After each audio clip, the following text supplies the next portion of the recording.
Okay, so because we have so much that we'd like to cover, I'm going to go ahead and get started. Hopefully, we'll have more of our guests come in. Tellement de choses à couvrir. On va commencer. Bonjour à tout le monde. Bienvenue au, au- la pratique, l'événement de pratique de WASH sur l'initiative de soins de santé. C'est une séance spéciale qui nous amène à la fin de la deuxième année de notre initiative WASH. Et entrant dans notre troisième année, nous avons des changements excitants que nous allons discuter dans la réunion. Mais maintenant, nous avons un agenda très chargé qui comprend plusieurs composantes. Alors, nous espérons que vous pouvez rester avec nous pendant 90 minutes. Dans la première partie, nous allons partir de façon que WASH et la communauté de santé pour répondre aux nouvelles recommandations mondiales pour les installations qui sont été associées avec le rapport global qui a été euh, publié cette année et aussi comment aborder le changement de comportement dans les installations de soins de santé. On espère vous soutenir dans votre travail dans ces installations de soins de santé. Après, ça va être le changement de comportement. On en entend parler dans les installations WASH. On ne sait pas comment monter les programmes. Donc, à cet égard, nous avons un invité spécial, c'est Christy Craig, qui vient du Centre de la prévention des maladies à Atlanta, parle de son expérience comme scientifique chez WASH et voir comment on participe au lancement pour améliorer les installations de WASH, les installations de soins de santé. Je vais présenter les diapos pour aller aux présentations. Comme toujours, j'aimerais reconnaître et remercier notre équipe de praticiens qui a travaillé tellement fort, non seulement pour monter cette séance, mais pour toutes les séances des dernières années. Il y a juste moi-même. Il y a Joanne McGriff et je suis la professeure adjointe dans le département de santé mondiale à l'école Rollins à l'Université Emory et je fais partie de la faculté pour WASH chez Emory. Nous avons Lindsay Denny de UNICEF New York qui est une affiliée de longue date avec le Rollins School of Public Health.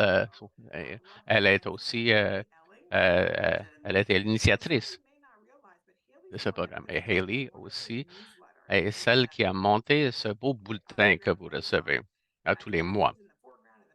Elle est un peu partout en avant-plan, en arrière-plan. Elle fait tellement de choses dans cette communauté de pratique. Bienvenue, Haley. Nous avons plusieurs membres de notre communauté de pratique, les comités directeurs, les gens dans l'audience directeur qui donnent de la direction pour nous dans le développement de la séance. Et on présente nos membres du comité directeur et aussi les autres membres de l'équipe qui aident la communauté de pratique avec les messages amplifiés. Sont nos interprètes. Ils vont nous aider aujourd'hui avec l'espagnol et le français pour les participants qui parlent ces langues. Donc, maintenant, vous pouvez regarder en bas la barre de tâches et choisir la langue de votre choix afin de pouvoir écouter et participer confortablement pour les prochaines 90 minutes. La prochaine diapo, on va souhaiter la bienvenue aux nouveaux participants et rappeler certains de nos participants de la communauté de pratique de parler de ce qu'on fait et qui nous sommes. Nous sommes une plateforme d'apprentissage orientée sur l'action qui réunit les communautés de santé de WASH pour se concentrer sur la politique l'évidence, la preuve et la pratique. En WASH, on veut connecter les partenaires, partager les expériences aux membres WASH et la communauté de santé qui veulent prendre de l'action dans ces installations. Nous avons créé cette plateforme ainsi que le bulletin dont je l'ai parlé, notre page web pour partager des ressources avec la communauté WASH et la communauté de santé et chaque séance en direct après chaque séance, les participants sortent avec des informations palpables qui nous permettent de prendre des actions immédiates pour améliorer ces installations WASH. Et aussi, il y a les principes directeurs pour voir d'où nous venons dans ces webinaires. Quand vous voyez certains de nos matériel aussi. Nous croyons que WASH est un prérequis fondamental pour les soins de qualité dans une installation de soins de santé. Il ne peut pas avoir de prévention, de contrôle d'infection sans avoir une WASH adéquate. Nous croyons que quand on a WASH dans les installations de soins de santé, c'est un enjeu règlement, mais ça va prendre des systèmes des secteurs et des parties prenantes multiples pour travailler ensemble pour voir des améliorations soutenues. Et aussi, le comité de pratique est ouvert à tous ceux qui veulent partager et apprendre sur le WASH dans les installations de soins de santé. Nous accueillons tout le monde et nous respectons la diversité de vos perspectives, que vous soyez un expert chevronné ou nouveau.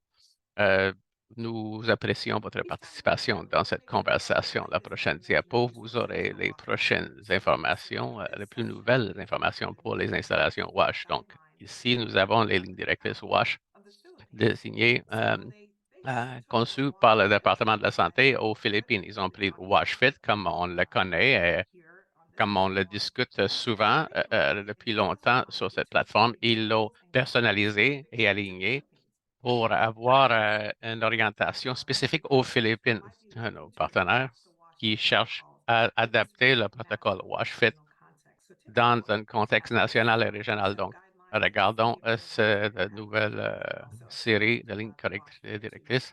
Voici comment on pourrait adapter le WashFit pour travailler dans votre contexte. On voulait souligner des histoires dans la communauté qui soulignent des réussites aussi dans les installations, qu'ils soient gros ou petits, et comment vous identifiez la réussite. Donc, on voulait prendre du recul pour regarder l'impact de la défense des droits aussi et des efforts de sensibilisation avec un effort du lien aux investissements. Nous avons des liens à réussite à reconnaître, juste pour nommer quelques-uns. La Banque de développement africain a priorisé l'infrastructure physique, surtout WASH, les déchets et l'énergie dans leur stratégie de santé, où ils pourront accumuler des ressources. La République de Corée aussi a financé WASH dans des COF dans 22 pays par UNICEF.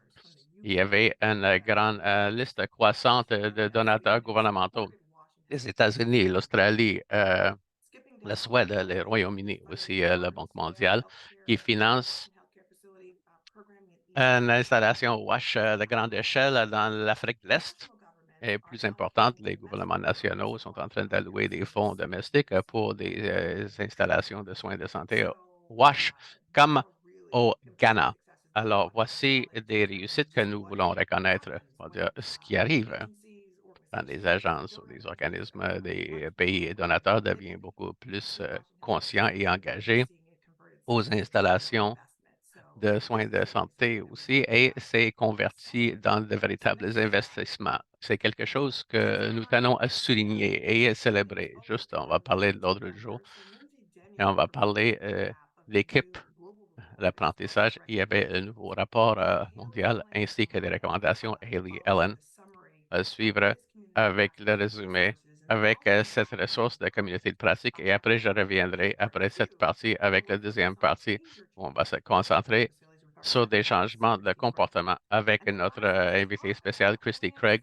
Et après, on va parler des planifications pour la troisième année. La pratique, on va parler de notre cours dont on va présenter, on va entendre des collègues de l'Université de Caroline, University of Carolina aussi pour les études pour les gens qui travaillent avec l'eau, hein. Donc, on va parler avec le rapport global et les recommandations. Merci. Comme bien des gens le savent, il y avait un rapport de progrès aux installations de soins de santé qui a été publié au mois de juin. Vous avez peut-être lu le rapport ou participé au webinaire qui était tenu au début de décembre sur ce sujet, mais essentiellement, le rapport, il y a un rapport d'étape sur 73 pays et donne la vision sur la stratégie réussite et défis. Il y a des données qui viennent du JMP, le progrès sur les 8 étapes pratiques, une discussion sur le financement et les recommandations.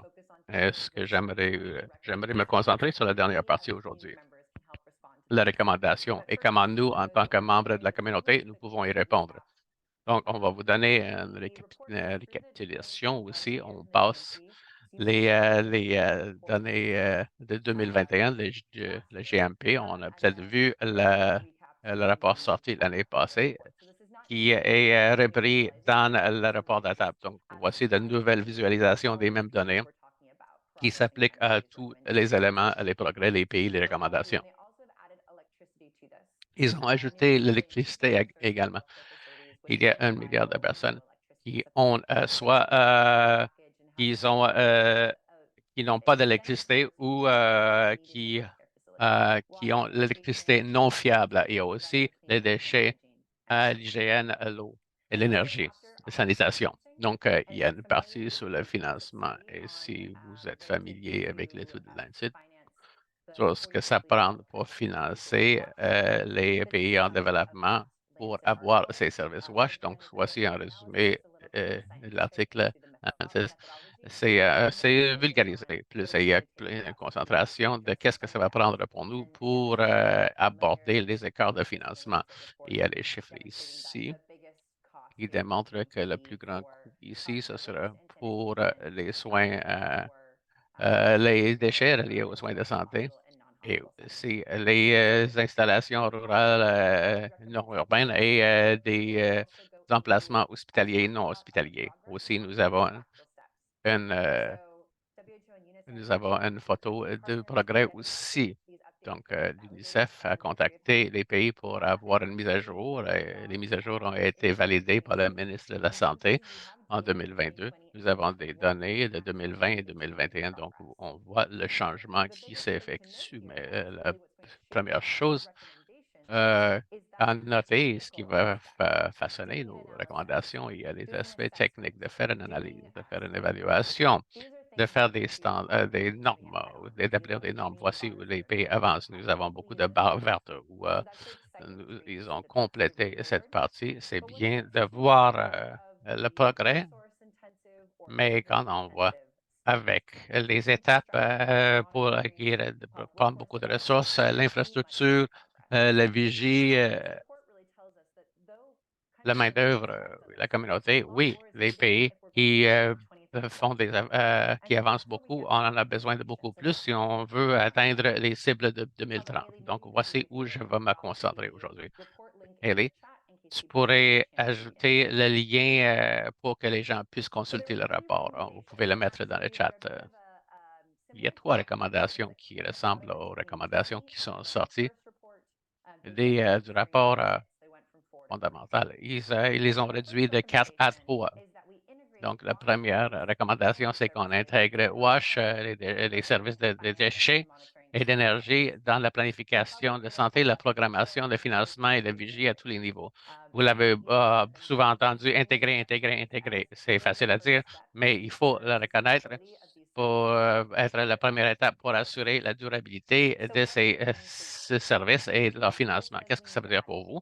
Ça veut dire qu'il faut vraiment sensibiliser aux gens parce que la plupart des gens, les praticiens, ne viennent pas du ministre de la Santé. Et si, même s'ils viennent de là-bas, ils n'ont pas le pouvoir décisionnel unilatéral. Donc, il faut s'engager régulièrement avec les agents de la santé pour être certain que les choses ne se font pas en silo, séparément des ministères, mais qu'il y a une collaboration, la mise en œuvre, la conception aussi, qu'ils voient et qui se sentent investis dans le processus, qui ont leur mot à dire et aussi qui peuvent avoir l'impact et qu'on voit dans ces installations de soins de santé. On peut sensibiliser les gens sur les besoins et les réalités restantes. Ça peut être à tous les niveaux, pas nécessairement avec le gouvernement national, ça peut être à un niveau local et que le système de santé doit être au courant des besoins de WASH, vu qu'ils ne l'ont peut-être pas priorisé au passé. Offrir du soutien technique. J'ai mentionné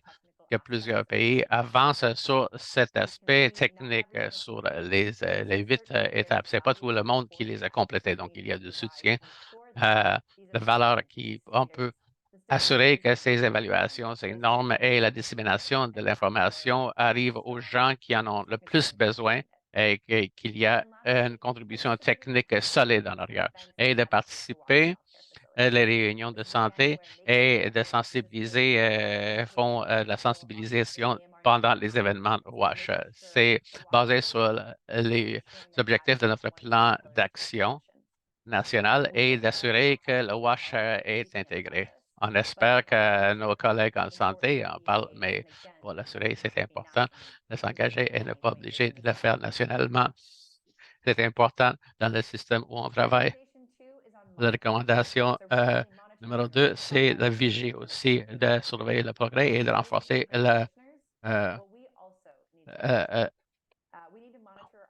la durabilité aussi. L'imputabilité, on suit nos programmes et nos données partagées avec les agents de santé locaux et nationaux. Il faut que les bottines suivent les babines. Il faut que les informations arrivent aux gens qui en ont besoin aussi. Nous avons un ensemble de données pour le ministère s'il y a une évaluation pour développer plus euh, de surveillance routinière. Aussi considérer les métriques supplémentaires qui peuvent soutenir la première recommandation, comme les données de budget et de coûts et la satisfaction du personnel et le patient. On va voir le rôle que le WASH peut jouer, que ce n'est pas aussi coûteux que les gens s'imaginent et il y a des besoins spécifiques qui sont en place. C'est primordial pour réintégrer ce processus de, de militer pour que le gouvernement intègre les indicateurs dans la HMIS aussi. Nous allons pouvoir continuer à défendre ce principe et de participer dans des discussions aux indicateurs appropriés en fournissant les détails et les informations techniques. La recommandation numéro 3, de développer la main-d'œuvre. De développer et habiliter la main-d'œuvre en santé pour livrer et maintenir WASH, les services en énergie et les déchets aussi, de pratiquer une bonne hygiène. Il faut s'engager dans le développement de capacité. À chaque fois que vous faites un programme, on ne veut pas juste le dire pour l'infrastructure ou la livraison de services. Il faut s'assurer qu'il y a une composante dans le développement des capacités, surtout autour des opérations et l'entretien. Et aussi, on va inclure le personnel non clinique comme les concierges et les travailleurs d'entretien, tels que Ricky. Inclure non seulement la livraison de services, mais aussi la programmation de changement de comportement. Ça peut être avant le service. Vous pouvez faire un partenariat avec le ministre de la Santé pour soutenir l'adhérence. Aussi, vous pouvez offrir le soutien à tous les efforts euh, pour le WASH, les professionnels dans le PCI, prévention de contrôle et d'infection. Donc, on va aller un peu plus profondément ici. Il y a plusieurs composantes. Ce n'est pas juste un changement de comportement. On va s'assurer que les descriptions de tâches existent aussi selon les installations de soins de santé. Mais on voulait aller plus profondément avec nos collègues de CDC, Christy Craig, parce qu'on a passé beaucoup de temps dans cette pratique en parlant du quoi. On forme les gens sur quoi. L'hygiène, le nettoyage environnemental, mais on ne passe pas autant de temps sur le comment. Comment faire le changement de comportement et comment le soutenir. Donc, encore une fois, donc, voici, ce n'est pas juste tout le développement de la main-d'œuvre, mais c'est une composante qui pourrait avoir de la valeur si vous incluez le développement de capacité dans votre programmation. Donc, je pense que maintenant, je vais donner un autre diapo. Vous savez qu'il y aura peut-être une résolution des Nations unies sur les établissements de santé avec le WASH. Donc, ce sera à l'Assemblée générale en novembre 2023. Alors, le système a expiré en mai et nous allons lancer donc un autre système de capacitation qui débutera très peu et ce sera donc rencontré en novembre 2023.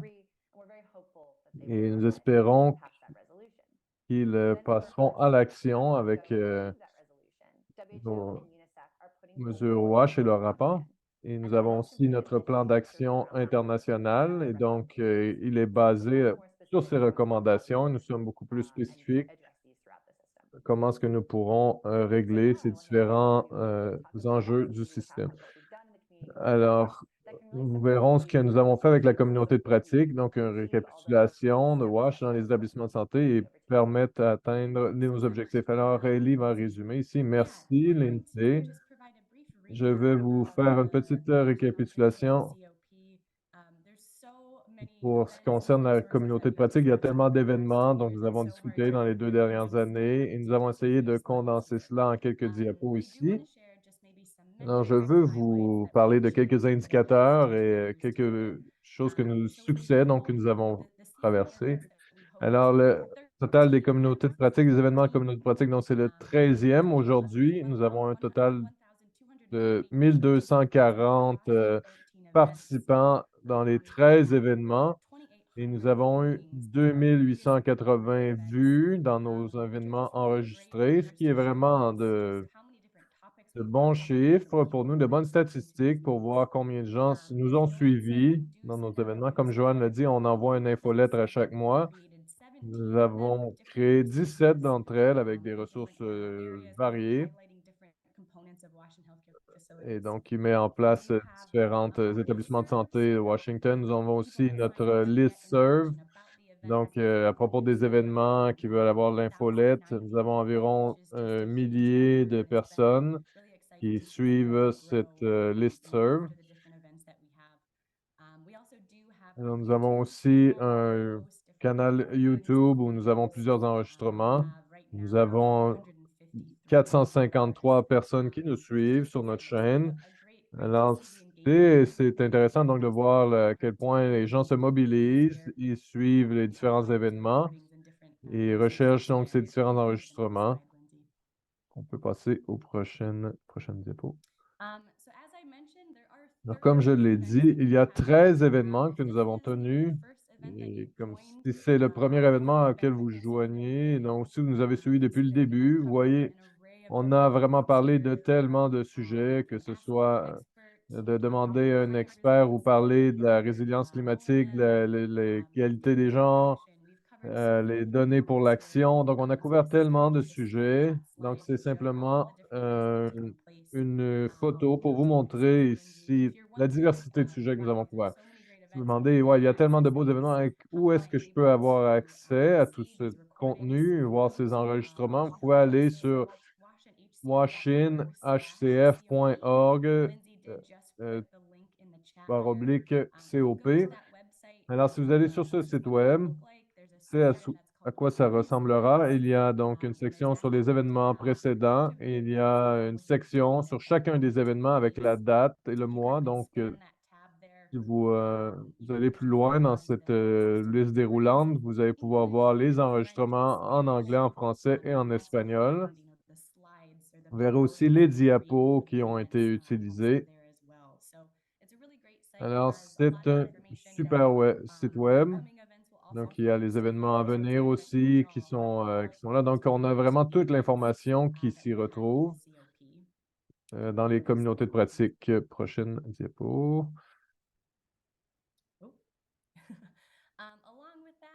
Alors, nous avons aussi développé des vidéos, principalement filmées dans les événements qu'on a tenus, dans les événements passés.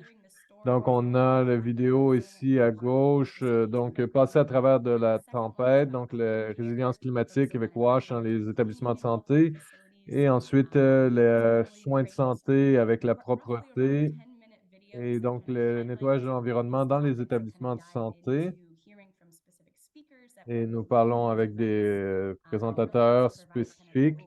Et donc, vous donnez un survol de différents sujets qui sont abordés. Vous pouvez accéder à ces vidéos sur YouTube, sur notre canal YouTube que Lindsay a ajouté dans le clavardage. Vous pouvez regarder chacun de ces vidéos. Ils sont environ de 10 minutes et vous donnent vraiment une très bonne idée des sujets abordés. Ici, c'est simplement une capture d'écran de ce à quoi ressemble notre canal YouTube. Donc, nous avons des liens aussi à tous nos événements qui sont partagés sur cette page en français, anglais et espagnol. Donc, tous nos événements de communauté de pratique sont retenus ici. Et les webinaires qui ont été tenus sur l'établissement de santé de Washington. Et donc, dans la communauté de pratique, à l'intérieur et à l'extérieur. Alors, comme vous vous en souvenez peut-être, il y a quelques événements.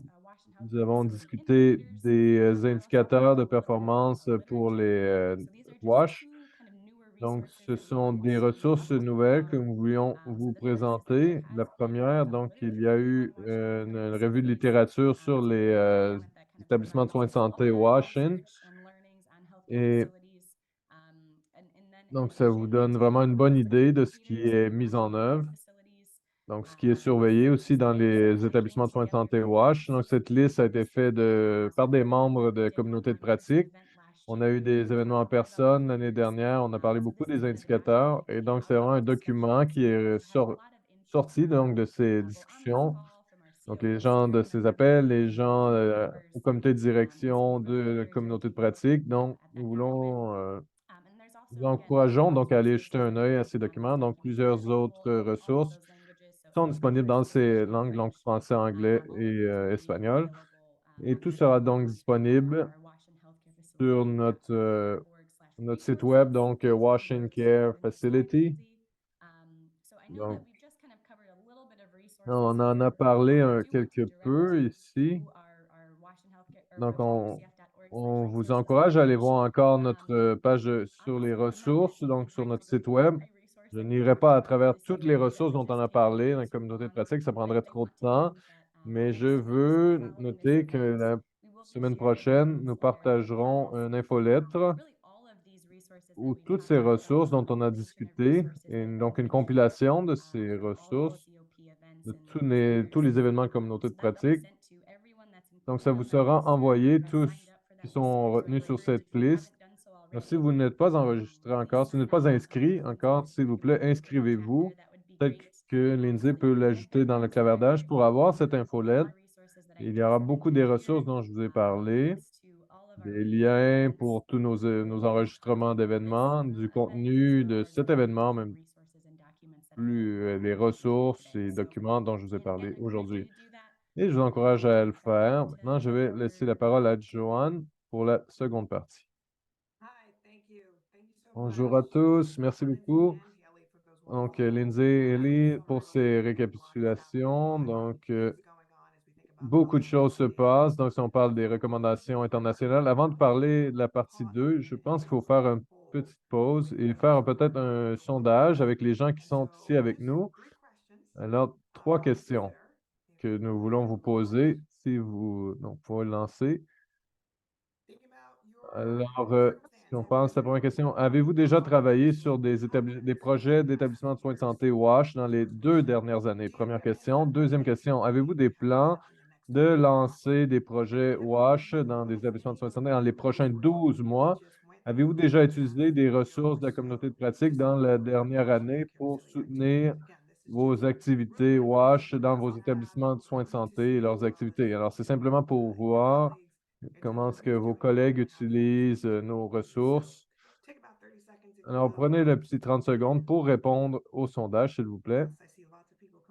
Je vois les gens compléter. Très bien. Je vais vous donner peut-être un autre 2 secondes de plus et vous montrerons les résultats.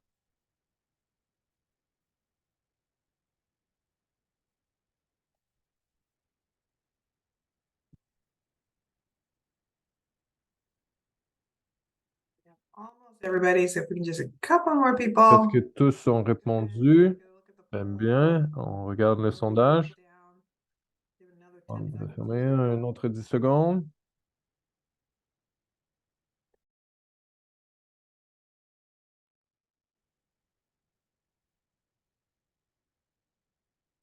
All right, we can go ahead and close out. Thank Très you. bien, donc on peut fermer. Donc, Nous avons 80% qui ont répondu positivement. Donc, ils travaillent sur des projets d'établissement de soins de santé WASH dans les 2 dernières années. Alors, c'est très bien de voir qu'on a des gens qui peuvent partager leur expérience et poser des questions. Donc, surtout quand nous arriverons à la période de questions-réponses avec Christy Craig. En termes de plan, donc pour l'avenir, dans les prochains 12 mois, on a 80% qui ont répondu positivement, donc qui nous disent que ça fait partie de l'avenir, de ce sur quoi ils travailleront dans la prochaine année. Alors, certains ne sont pas encore sûrs, alors nous sommes très contents de vous avoir ici aujourd'hui. Vous allez peut-être être convaincus aujourd'hui et en ce qui concerne le changement de comportement, vous allez peut-être être intéressés. Et en 3, donc nous avons 62% qui utilisent les ressources de la communauté de pratique et sont allés dans les archives ou sur le site web dont Hailey a parlé, donc ont suivi notre infolette. Et on espère donc que les 40% qui ne l'ont pas fait encore pourront s'enregistrer avec l'information qu'on a fournie dans le clavardage à propos de notre canal YouTube et notre site web, donc et tout ce qui concerne l'infolette qui sortira, donc qui sera publié la semaine prochaine. Alors, je vais maintenant passer à la seconde partie qui concerne les changements de comportement dans les établissements de soins de santé. Vous voyez mon écran, oui. Alors, on parle des changements de comportement. Nous parlons avec Christy Craig. Quand nous préparions cette conférence, nous voulions nous assurer d'avoir Christy avoir une discussion générale sur les changements de comportement dans les établissements de soins de santé WASH. Donc, sur ceux qui n'ont peut-être pas travaillé encore sur ces différents problèmes, mais peut-être vous donner quelques éléments à considérer dans votre analyse donc, de programmation du travail. Et comme Lindsay vous l'a dit, on avait donc changement de comportement dans dans les recommandations internationales, donc d'impliquer les employés des milieux de santé, donc qu'ils soient formés à WASH, donc à bâtir leurs aptitudes, à comprendre donc la réalité, mais avoir une approche un peu plus élargie dans ce qui concerne le changement de comportement. On va vous parler d'un outil très utile pour les spécialistes, les non spécialistes du comportement, du changement de comportement. Donc, pour vous assurer qu'il y ait vraiment des changements durables. Alors, certes, il y a beaucoup de modèles de changement de comportement. Vous avez peut-être déjà travaillé avec un dans votre organisation. Je crois que c'est vraiment une sélection très orientée. Donc, je vais parler de Mickey. Et donc, la roue des changements de comportement. Il y a plusieurs éléments très importants pour les établissements de soins de santé WASH. Et donc, c'est un article ici écrit par Susan Mickey, Van Stralen et West, donc la mise en œuvre, les sciences de mise en œuvre. Je pense qu'Ellie va vous donner le clavardage ou peut-être l'a déjà fait.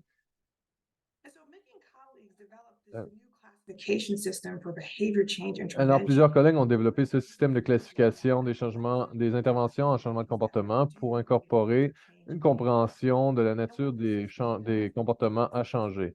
Alors, ce que ce système fait, ça vous donne vraiment une compréhension du changement, du comportement qu'on veut changer. Donc, quels sont ce que Mickey nous indique dans son article. Donc, le modèle COMBI, donc, dont elle nous parle, donc, qui signifie capacité, opportunité, motivation et changement, donc COMBI. Et donc, il regarde le comportement à travers ce modèle et dit, donc, nous devons connaître que devons-nous regarder dans le changement, dans le comportement? Qu'est-ce que sont les éléments qu'on veut changer? Ensuite, nous avons donc un échantillon, donc une idée donc, de comment c'est changer, le genre de changement qu'on veut changer, de comportement qu'on veut changer et en ce qui concerne le contenu et où les interventions auront lieu. Et cette assignation se fait à travers une analyse très étudiée sur quel genre d'interventions qui ont été retenues, donc pour cadrer avec certains comportements ciblés et donnent des résultats. Donc, il y a eu beaucoup de revues de littérature, beaucoup d'événements ont été analysés et voir les façons les plus efficaces pour faire des changements de comportement spécifiques.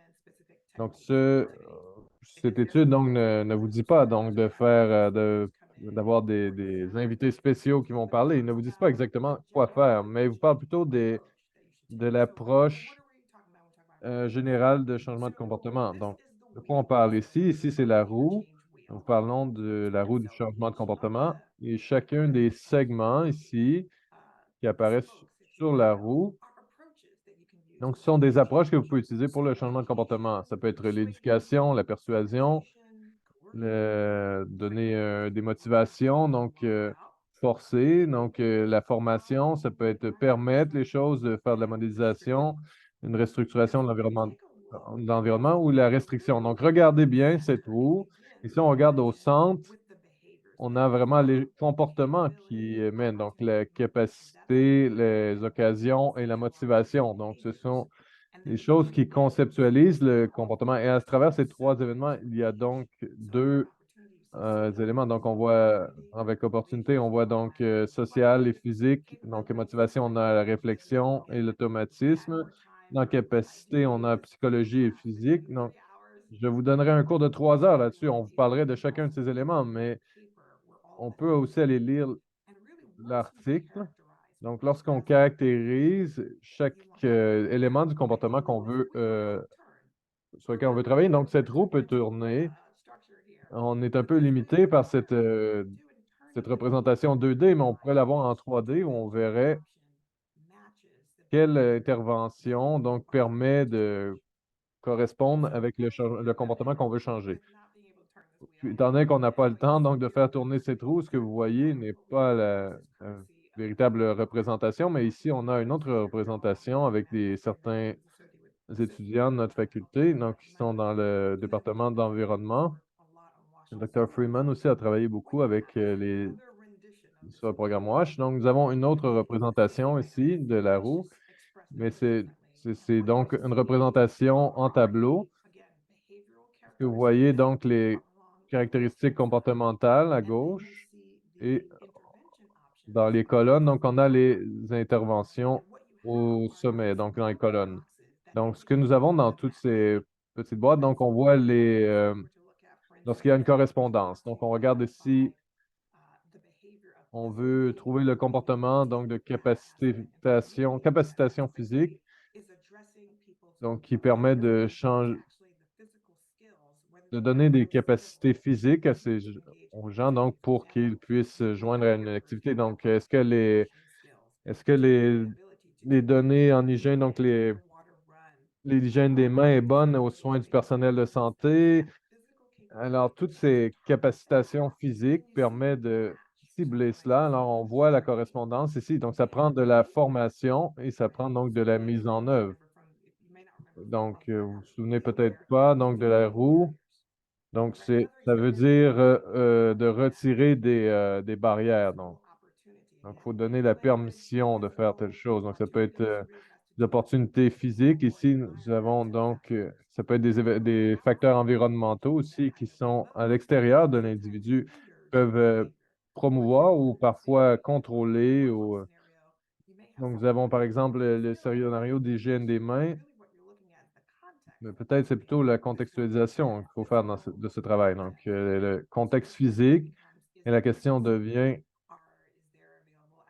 est-ce qu'il y a du nettoyant d'alcool? Donc, est-ce qu'il y a du savon à main pour promouvoir ces comportements qui sont disponibles? Donc, on peut identifier les comportements dans l'article qu'on a cité plus tôt. Donc, c'est vraiment un excellent outil pour comprendre les différentes options avec lesquelles on peut travailler. Ça vous pousse donc à savoir les choses. Donc, quand vous faites des programmations de changement de comportement, vous sachiez vraiment quelle partie du comportement vous essayez de changer. Et ce qui est important de voir ici, si on regarde ce tableau, que la formation, donc l'éducation, c'est évidemment des choses qu'on aime en tant que professionnel de la santé.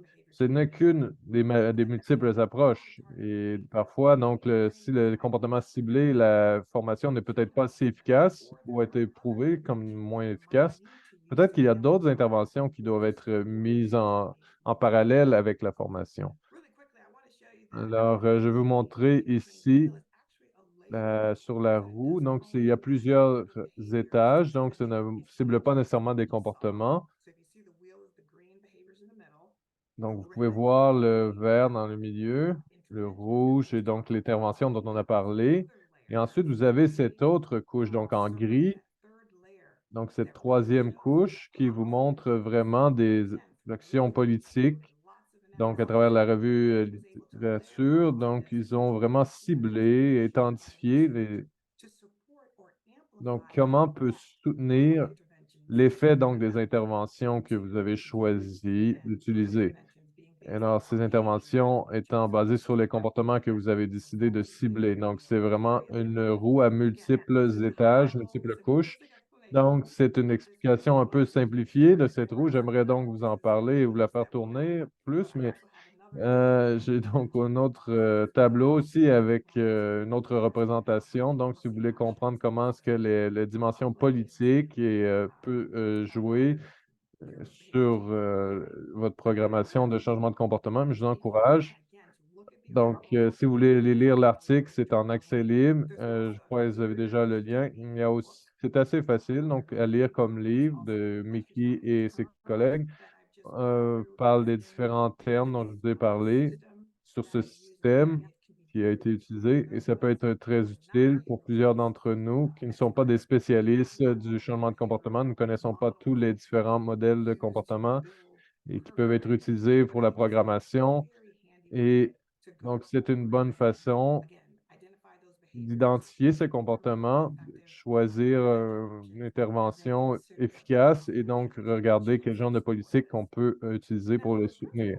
Alors, les principes de ce modèle, du modèle Mickey, dont on a parlé, identifient clairement donc les stratégies multimodèles de la OMS.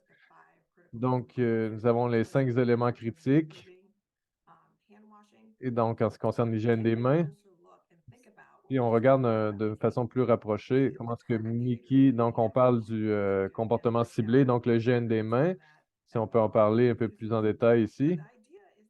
L'idée, donc,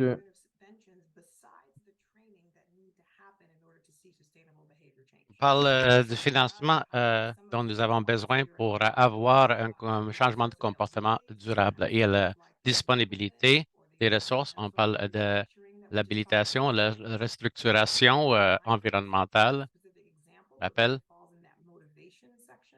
on tombe dans cette partie motivationnelle, des gens qui veulent changer leur comportement, même leur culture. On parle des facteurs externes. Et il y a des normes sociales qui peuvent avoir un impact.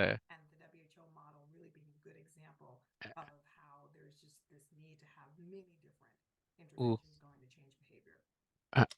ou on pourrait faire des changements de comportement aussi. Il y a d'autres comportements que vous voulez cibler. Quand on était dans des séances précédentes, on comprend les, euh, les chevauchements des CFO aussi. Ça pourrait être une place pour identifier quel comportement pour les PCI, pour améliorer la prévention et le contrôle de l'infection dans le WASH, dans les ISS. Dans la dernière partie, on parle de comportement, les modèles de changement ou des approches qui peuvent vous aider à continuer votre programmation. Il y a quelles personnes conforment et quelles sont les dynamiques qui existent parmi les travailleurs en santé. Et il y a des profils différents et leur un rôle différent. On parle de la programmation dans les ISS pour pour souligner des responsabilités directes ou indirectes. Par exemple, il y a une infirmière en chef qui doit distribuer, qui est là pour gérer la transition entre les patients et les médecins, mais des fois, ils vont aider à nettoyer la salle opératoire aussi quand il y en a besoin. Donc, elle couvre un autre rôle selon le besoin. Donc, c'est quelque chose qu'il faut considérer quand on établit le libellé de la programmation aussi. Dans l'ISS, il y a l'hierarchie. Il faut le comprendre avec chaque organisme et un contexte où cette intervention va arriver. Il y a un ordre d'une installation et une dynamique de pouvoir et aussi la présence et l'absence pour l'intervention et aussi le médecin ou le directeur de l'hôpital n'est pas présent à l'établissement. Qui sont les leaders du prochain niveau? Comment est-ce que ça fonctionne dans le pouvoir, la hiérarchie, l'autorité? C'est très important quand vous installez votre programmation de changement de comportement. Il y a aussi l'équité des genres selon l'OMS, 75 de la main-d'œuvre sont des femmes, mais plus souvent que non, les postes de leadership sont détenus par des hommes. Il y a des cliniciens, les femmes qui ont des postes qui ont moins de leadership. Et il faut voir où sont les implications pour la formation. La dernière considération des interventions de changement de comportement qui existent déjà. Donc, nous avons vu des ensembles, des exemples des programmes de formation qui ont été faits pour des buts différents. Ici, je ne vais pas tout présenter. On voit pour les gestionnaires souvent. On a vu l'approche de la clinique propre. C'est un c'est un haut niveau, une création de perspective de haut niveau pour les autres partenaires qui seront requis pour avancer dans cette formation. Nous avons des cliniciens qui ont une formation juste de laver wash pour la santé aussi, le lavage des mains aussi, et aussi les concierges, les nettoyeurs aussi. C'est une formation qui est très importante dans le secteur.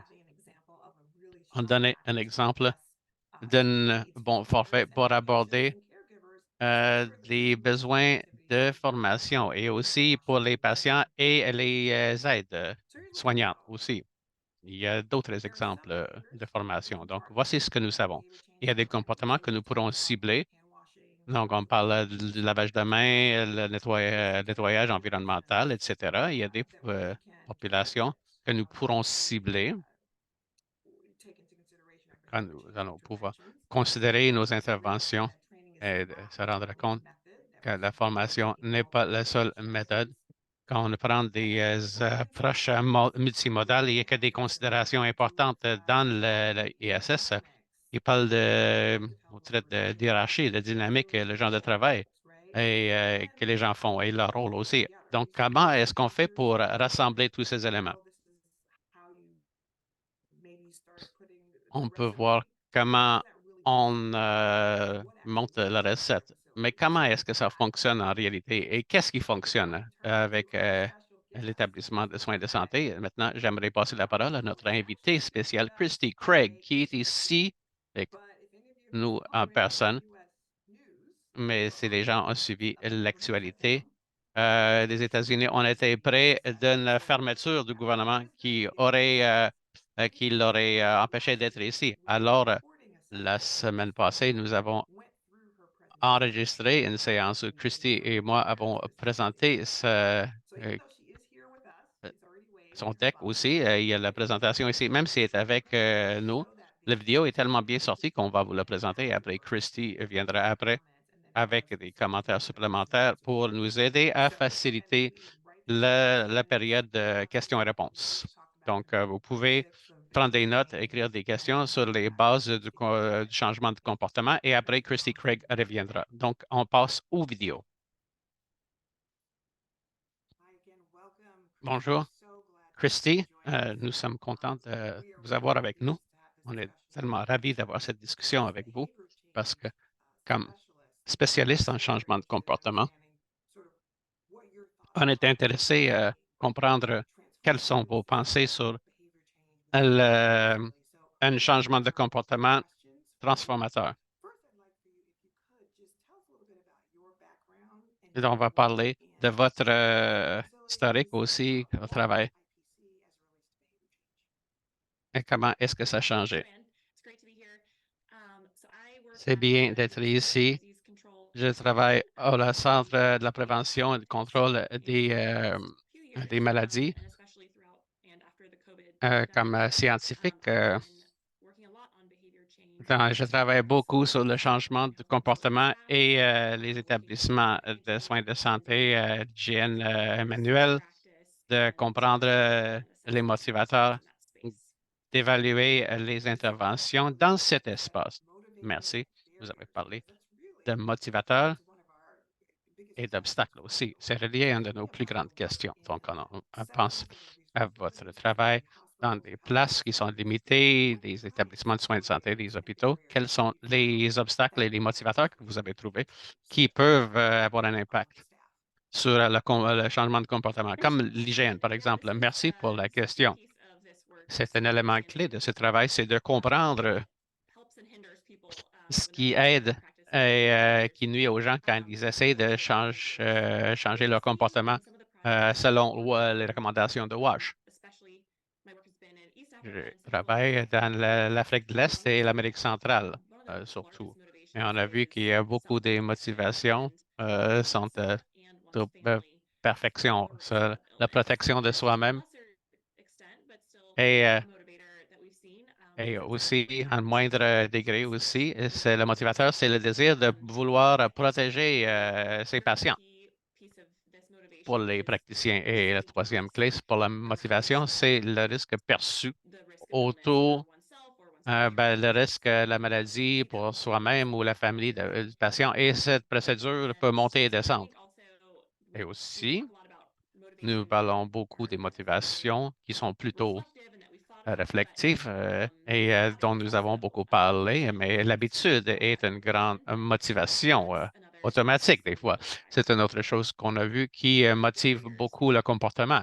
Concernant les obstacles, les barrières, les plus gros obstacles que nous avons vus de façon universelle, c'est un manque de temps et d'avoir des priorités en compétition aussi, de travailler dans des milieux où tout est urgent et une grande charge de travail, un grand volume de patients.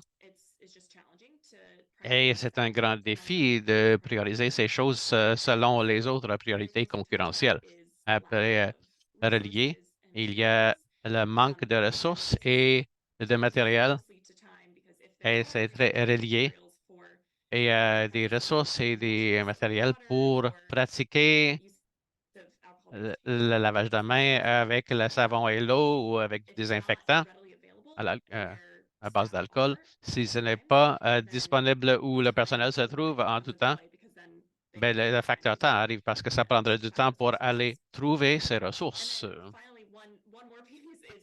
Encore une fois, il y a les écarts d'information aussi ou de connaissances qui peuvent créer un obstacle de comprendre le désinfectant à base d'alcool aussi. Et quand il faut mettre ces éléments en pratique pour les gens qui écoutent, connaissent bien certaines des pensées que vous avez partagées concernant la dynamique de la motivation, ce que les gens considèrent, pourquoi ils changeront leur comportement et la complexité et les barrières dont vous avez parlé. Donc, si vous avez regardé dans votre trousse d'informations ou de trousse d'outils, quelles sont les stratégies à prendre pour initier le changement et après le soutenir? Vous faites une distinction importante. C'est une chose d'initier le changement de comportement, mais c'est un autre défi de le rendre durable avec le temps. On voit quand l'infrastructure est concentrée sur ce qui sera amélioré, donc on aborde l'enjeu des ressources et idéalement, il y a la barrière du temps, ce qui pourrait initier un changement de comportement la nouveauté de l'accès des nouveaux matériels qui sont disponibles. Mais ça n'amène pas toujours à un changement durable et soutenu. On l'a vu dans beaucoup d'études suivant les produits que nous avons déroulés. On voit que les pratiques vont décliner avec le temps il n'y a que l'infrastructure qui a changé. Alors, pour le rendre plus durable, il faut aller au-delà de l'infrastructure. Il faut se concentrer sur les stratégies de changement du comportement. C'est ce que j'adore faire. Et ça peut ressembler à beaucoup de choses différentes que vous pourrez faire des sondages avec les attitudes, les pratiques et des sondages pondérés aussi, de voir les écarts de savoir aussi, des angles morts concernant ces pratiques de lavage de main. On n'est pas obligé de faire une étude formelle. Ça peut être informel. On pourrait parler au personnel pour voir ce qui les motive. On regarde le pourquoi derrière certains des défis. Vous pouvez faire de l'examen des messages aussi pour se rappeler que les messages ou les rappels que vous affichez dans l'établissement qui soient appropriés au contexte. Et aussi, ça s'applique aux personnels différents dans les établissements. Vous travaillez avec les concierges ou les gens d'entretien, l'infirmière, les messages et le niveau de langage pour les vérifier dans le même établissement même. Ce sont des choses à considérer dans votre représentation de ces messages au personnel et aussi pour la durabilité. Il faut s'engager au niveau communautaire, non seulement au niveau individuel. Et dans cet environnement, quand je parle de la communauté, je parle de la culture, de la main-d'œuvre dans l'établissement de soins de santé. Les normes sociales motivent beaucoup notre comportement, ce qui s'applique au personnel dans un établissement de soins de santé. Donc, il faut reconnaître qu'il y a des groupes où il y a des leaders auxquels les gens font confiance dans un groupe et si on peut doubler, répéter ou copier ce comportement, ça pourrait nous apporter un changement de longue durée. Merci pour ces exemples concrets des choses qu'on pourrait faire pour instaurer un changement de comportement durable. Donc, pour les gens qui travaillent dans plusieurs hôpitaux, qu'est-ce que vous direz quand vous parlez d'échelle? On pourrait imaginer que tout ce que vous avez décrit peut fonctionner bien dans un établissement. Mais qu'est-ce qui arrive avec les gens qui travaillent dans plus qu'un établissement? Oui, la montée à l'échelle, c'est un défi. Une fois que vous avez trouvé quelque chose dans un établissement, où est-ce que vous allez? C'est une bonne question. Il y a des façons qu'on nous pouvons catégoriser les établissements pour que ça ne soit pas nécessairement une approche nouvelle dans chaque établissement. Il pourrait y avoir des obstacles et des motivateurs qui s'appliquent à tous les établissements. On aimerait le personnaliser autant que possible ou de l'adapter, mais nous n'avons pas les ressources pour étudier l'essence des comportements. On peut regarder des établissements qui sont semblables et leur clientèle desservie. Et si ça se ressemble, ces établissements pourront bénéficier d'avoir des approches d'intervention semblables.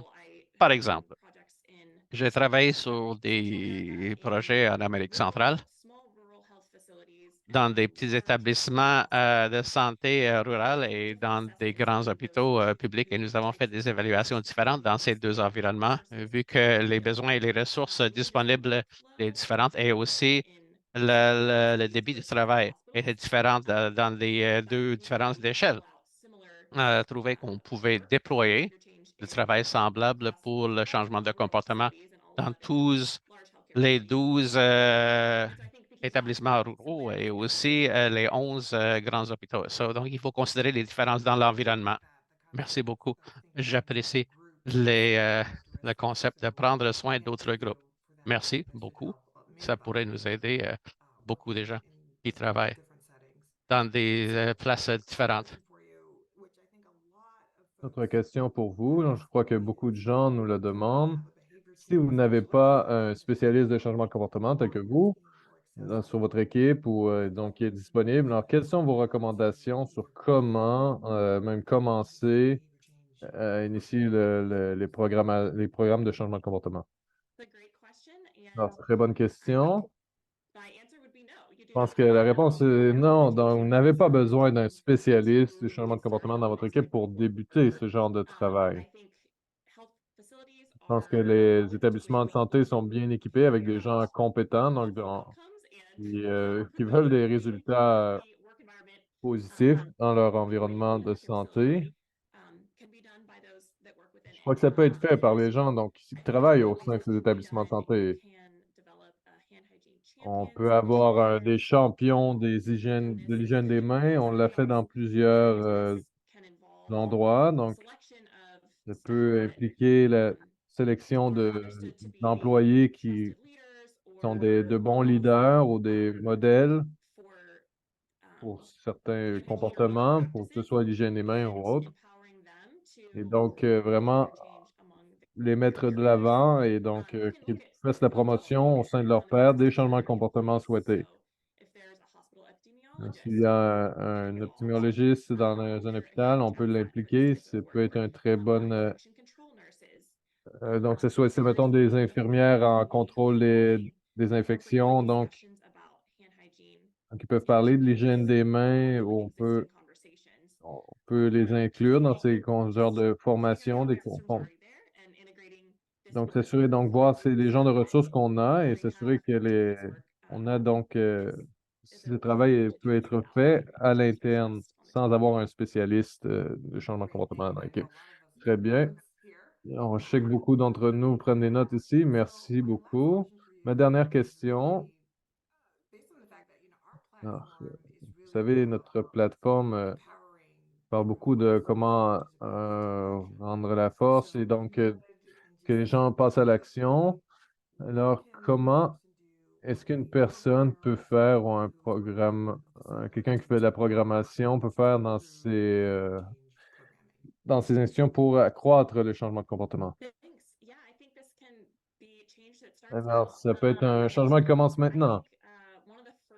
Donc, l'une des premières étapes, si on voulait commencer demain, disons, serait de vraiment parler avec les employés dans les établissements et donc de mettre en place des occasions pour écouter leurs besoins et leurs expériences. Que je crois qu'il y a vraiment beaucoup de valeur à comprendre ce qui est expérimenté par les gens qui travaillent dans cet établissement pour voir comment est-ce que le système peut être amélioré et comment est-ce qu'on peut promouvoir l'amélioration et le changement de comportement. Et donc, j'aimerais peut-être voir aussi la stratégie d'amélioration de l'hygiène des mains de l'OMS. Vous allez pouvoir le trouver. Peut-être vous le savez déjà, mais cette stratégie est un excellent point de départ. Donc, ça souligne certains éléments qui doivent être mis en place pour initier et maintenir ces changements. Donc, ça intègre les infrastructures, l'éducation, des rappels sur l'éducation et donc tout ce qui concerne la culture sur la hygiène dans les établissements de soins de santé.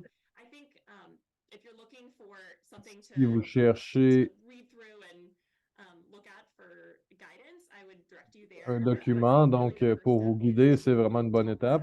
Mais donc, il faut parler à son personnel et comprendre là où sont les failles et donc qu'est-ce qui ferait du sens.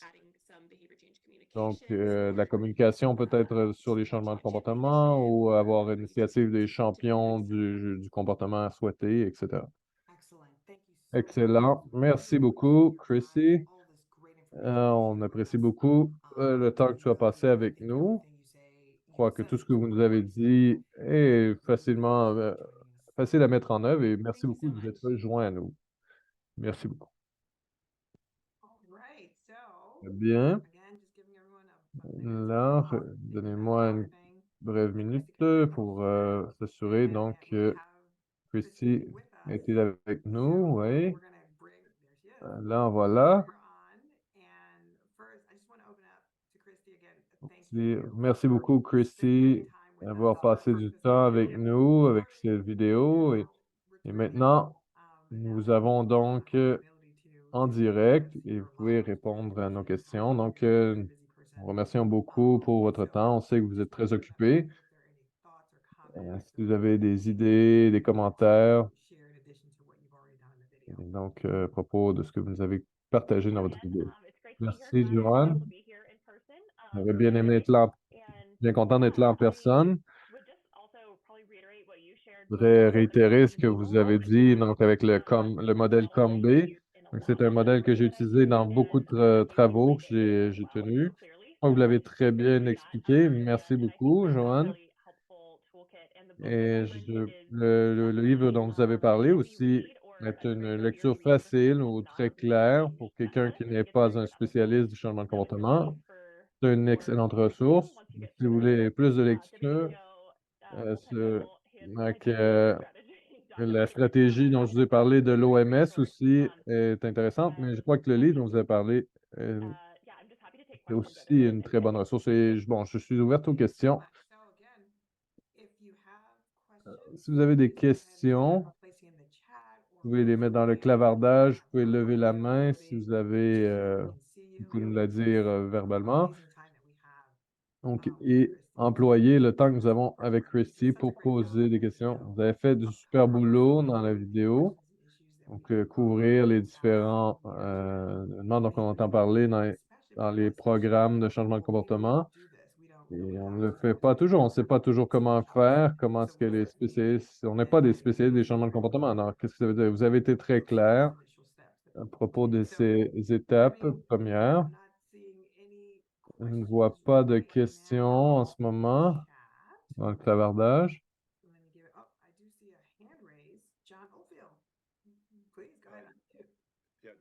Et donc, merci beaucoup, Christy.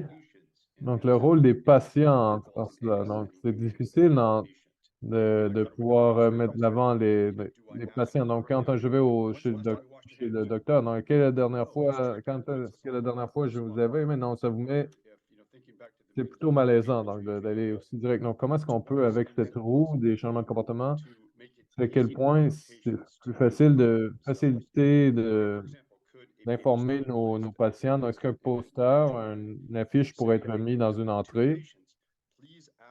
Donc, à l'adresse des patients. Donc, pouvez-vous demander au docteur, aux infirmiers, à quel dernier moment vous êtes lavé les mains ou est-ce que vous avez une station de lavage des mains?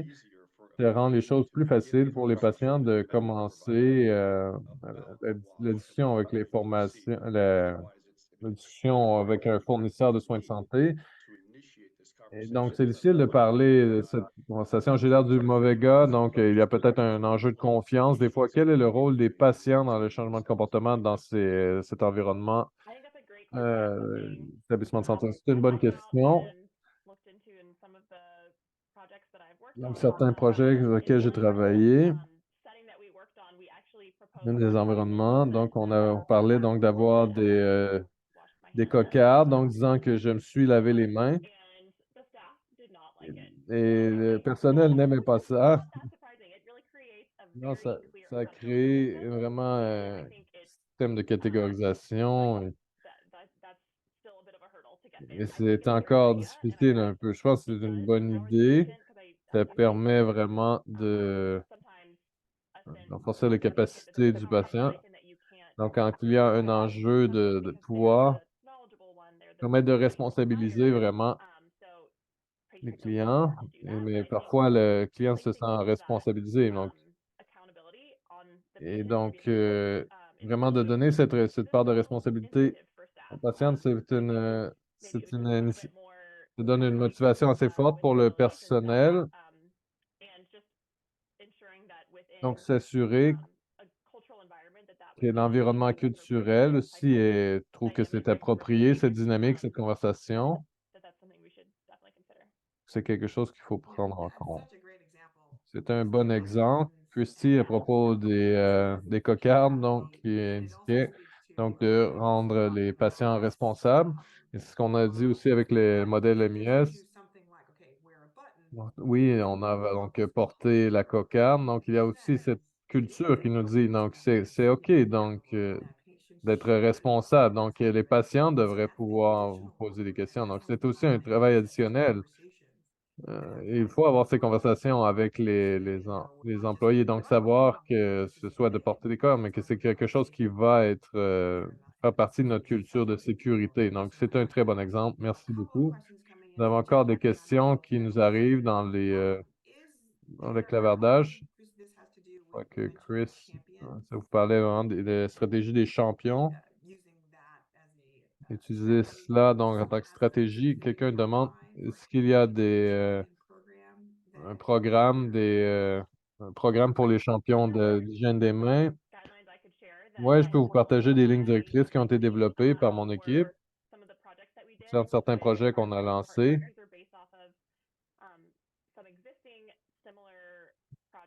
Des projets similaires, donc des initiatives similaires. Nous les avons donc résumés pour un public précis. Et nous l'avons adapté pour plusieurs environnements dans lesquels nous travaillons, que ce soit un grand hôpital ou un plus petit dans différents pays. Alors, si vous pouvez me donner votre courriel dans le clavardage, je vais vous le partager. Très bien. Alors, quelques autres questions pour vous. Samuel demande, donc, si on parle avec la présentation de l'INSEE sur les recommandations du rapport international et sur les recommandations sur l'intégration du système WASH dans les secteurs de la santé. Alors, est-ce que Christy ou d'autres ont des recommandations sur comment transférer le changement de comportement au niveau des établissements de santé pour promouvoir le changement au niveau du système? Alors, je vais essayer de répondre à ça, mais j'aimerais entendre parler d'autres, entendre d'autres répondre aussi. Je crois que c'est très important. Donc, il y a une question d'échelle. Et donc, le système élargi, donc pas simplement donc, de parler de plusieurs établissements, mais on peut aller à l'échelle du système vraiment. Donc, le système élargi pour vraiment faire la promotion de ces changements, je crois que c'est très important. Parfois, c'est un défi de vraiment avoir une recommandation sur tous les établissements, mais sans aller vraiment à l'échelle des établissements, donc voir ce qui fonctionne, ce qui ne fonctionne pas. Mais une fois qu'on a atteint ce niveau de changement positif, je crois que c'est une conversation importante à tenir. Donc, à l'intégration à l'échelle du système élargi et dans tous les établissements de santé, donc ça devient une attente. Donc, peut-être aussi tout ce qui concerne la culture, la sécurité autour de l'hygiène des mains, ça peut être institutionnalisé à l'échelle du système. Et c'est ce que nous aimerions voir. Alors, Lindsay?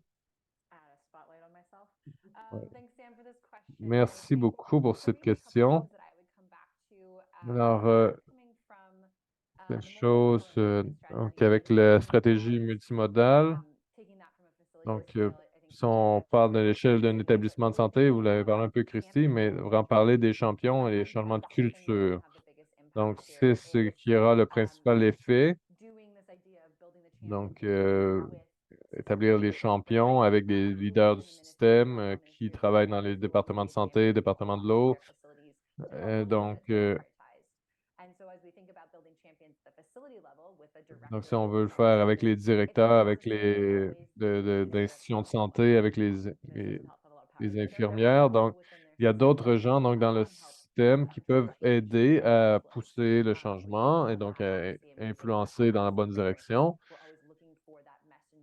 Donc, on veut toujours ces messagers, ces champions qui permettent de pousser, de promouvoir le changement. Donc, si ce changement de culture, donc une culture de la sécurité, de la propreté, donc c'est vraiment très important.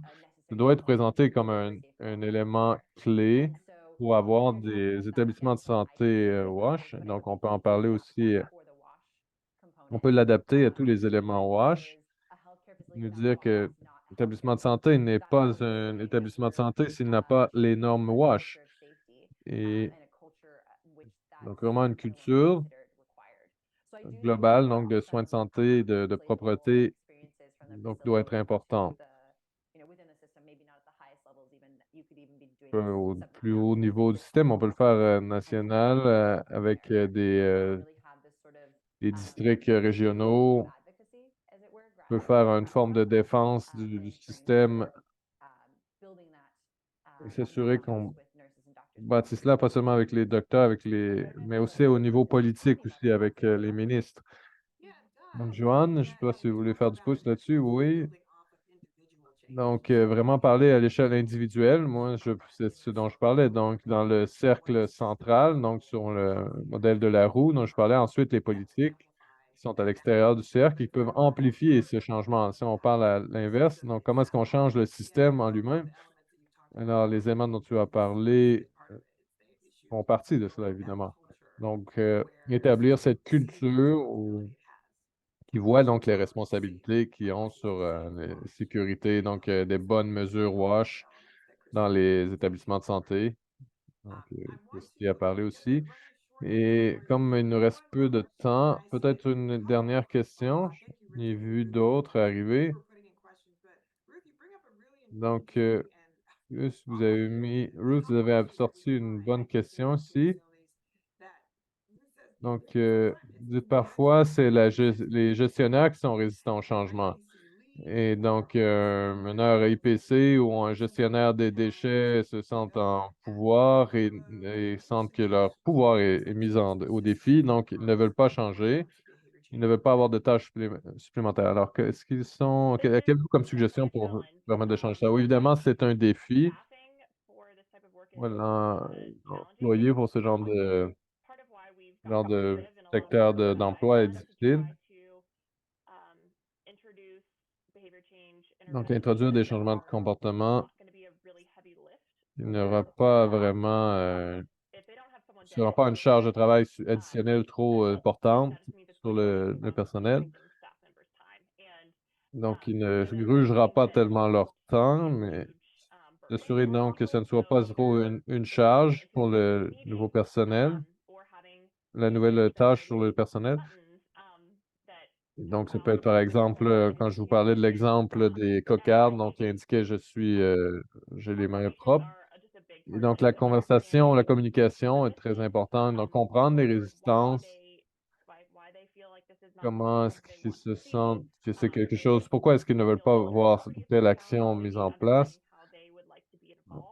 On va voir comment est-ce qu'ils veulent être impliqués, en faire partie ou être en charge. Mais on peut l'intégrer dans tout ce processus. Faut pas qu'il y ait de bonne ou de mauvaise façon, donc la meilleure, vraiment la communication avec la gestion, les gestionnaires, et intégrer des façons qui ne seront pas vraiment trop une charge additionnelle lourde sur le personnel. Oui, je suis tout à fait d'accord. Donc, évidemment, les ressources sont limitées, le temps est limité, donc il faut tenir ça en compte. Il faut l'intégrer dans la routine quotidienne des gens sans que ce soit trop vu comme un ennemi ou vraiment une lourdeur. Donc, c'est une façon de faire évoluer le programme au fil de la communication. Donc, si, collègue, merci beaucoup de nous avoir partagé votre expertise. J'ai vu votre courte vidéo, les gens pourront voir, pourront entendre sur les questions qui sont répondues en ce moment. Donc, en ce qui concerne le changement de comportement, je vais parler maintenant à la dernière partie de notre rencontre. Merci beaucoup de vous être rejoints à nous et nous arrivons déjà à la fin. Merci d'être resté avec nous. Si vous nous laissez quelques minutes encore, je vais laisser la parole à Lindsay qui va nous parler des nouveaux établissements de soins de santé WASH. Donc, la formation qui sera donnée, qui pourrait vous intéresser, vous ou vos collègues. Merci, Joanne. Alors, comme vous l'avez peut-être parlé, chez Emory, on travaille avec Emory donc sur WASH, donc depuis déjà très longtemps, sur comment est-ce que nous pouvons alimenter les connaissances. Nous avons donc ce cours qui sera produit sur les établissements de soins de santé WASH. Donc, les différents professionnels qui sont dans des systèmes WASH, donc qui peuvent être intéressés. Donc, les sévérités, les implications des conditions de WASH qui ne sont pas bonnes dans des établissements de santé et donc vraiment donner les fondements pour commencer la programmation. Donc, c'est un cours très utile pour s'assurer que vous ayez toute l'information de base pour lorsque vous faites la programmation. Donc, ce sera lancé en novembre. Ce sera ouvert pour 2 mois, donc de mi-janvier à mi-mars. Donc, vous pouvez le faire à tout point, dans tout moment dans cette période de 2 mois. Et vous allez recevoir ensuite un certificat de réussite lorsque vous l'aurez terminé. C'est un cours à 249 et j'espère donc que ce sera offert plus longtemps que cette période de 2 mois et donc ça pourra être récurrent et donc atteindre le plus de gens possible avec cette formation. That is where we're transitioning to, because what you'll hear about in a second, Emory is actually passing on the Et là, baton. on se transitionne. Emory est en train de gérer le programme pendant 2 ans, mais il va se retirer. Nous sommes vraiment reconnaissants que vous vouliez y participer et votre contribution pour suggérer des sujets dans les établissements de soins de santé. Joanne et moi, nous avons commencé en octobre 2021. Et maintenant, il est temps qu'on passe le bâton au suivant. Je passe la parole à Ryan Crump du UNC. Il va parler de leur approche à la pratique de la communauté avec tout ce que vous appréciez sur les CP. Les C des communautés de pratique. Je suis Ryan. Je travaille dans les gouvernements, l'école de gouvernement avec le Water Institute et au nom de l'équipe de Water Institute, notre équipe, le Dr. Aaron Salzberg, j'aimerais remercier l'équipe de Emory, Lindsay et Joanne plutôt, surtout, et Ailey aussi, pour leur excellent travail pour développer une communauté tellement incroyable depuis 2 ans. Merci aussi à l'équipe technique et à tous les présenteurs qui se sont joints à cette communauté depuis les dernières années. On est très excités de prendre le secrétariat pour le CDP et de créer des ressources pour le bulletin, le site web aussi. Nous avons hâte de continuer à aider avec le développement de la communauté et de vos secteurs respectifs. Un des résultats acceptés du sommet mondial, c'est de renforcer la capacité mondiale ou globale par le soutien par les pairs. Et on va travailler avec vous et d'autres collègues pour lancer des groupes de travail techniques qui peuvent aborder des priorités techniques, la mise en œuvre technique, les priorités de WASH, le financement et le budget et d'autres sujets pertinents. Nous avons hâte d'explorer ces opportunités, de développer plus de ressources approfondies en formation technique. Restez à l'écoute pour plus d'informations.